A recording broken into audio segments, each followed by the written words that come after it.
Said I'm too white for blacks, too black for white, so it sucked trying to find some clothes to wear. And it wasn't any better when I went to a school where you were told what you're supposed to wear. So they all made jokes and I couldn't respond because, well, I'm not supposed to swear. They said I was a fag, lose my mind when they beat my ass, man, I was prone to fear. The next day in class, I would come in with scabs and they would all laugh till I was close to tears. So I would stay to myself, play with my belt like I wish I had a gun and a holster here. And I'd cry out for help, but when you scream inside, really, who do you suppose would hear? So after school, same old, get punched and kicked in my nose and ear. And I used to think, what if I died? But remember that they really weren't close to care. So I walked around petrified because I just gotten beat with a broken chair. And girls thought I was ugly and gay cause I didn't walk around with the dopest gear. One night I got sick of it, tied a rope around my throat, wrapped around a pole, hoping I would choke from there.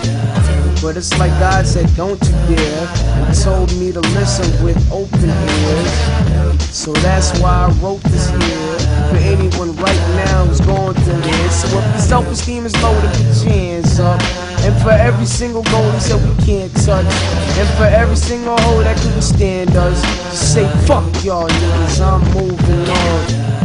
I went a good 2 years in high school without the fear of walking around pulverized.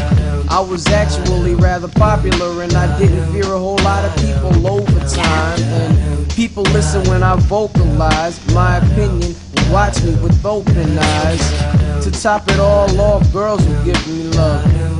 Trust me, I was so surprised. But didn't stop the devil, so when people came up hating, it was no surprise.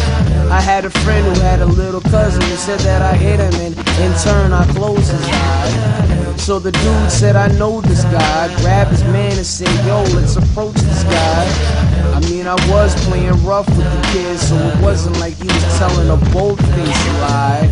But it wasn't as bad as he made it sound, but fuck it, he's young, his story's over mine. So Alex and Eddie pressed me, and together gave me 50 kids. They were upperclassmen and brolic, so each punch felt like 50 bricks. I couldn't fight back, I sprained my ankle, so I walked with the limp like 50 Cent. But from the immediate damage, all I had was a couple of scratches and a blister there. Something told me to get my shit, leave out of that school instantly, and that's what I did.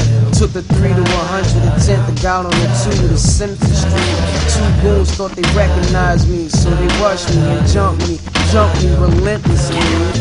They hit harder than Alex and Eddie, and you know what it did to me, left me limp and weak. Broken nose, swollen and overgrown, can't see straight, my vision's weak. And over time the blood from my nose flowed under my eyes, making the injury look worse than it really was pretty much. Every time I blink I begin to leave.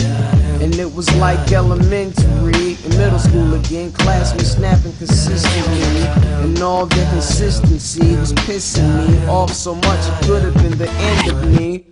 But it wasn't, I was fortunate. So I wrote this for anyone who's going through this.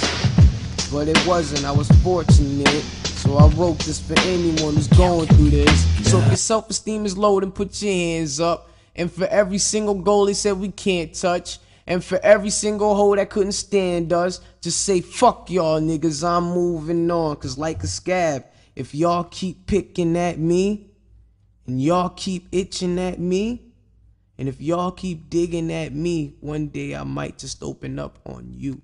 Truly yours, Charles Hamilton. P.S. Thanks for the pain.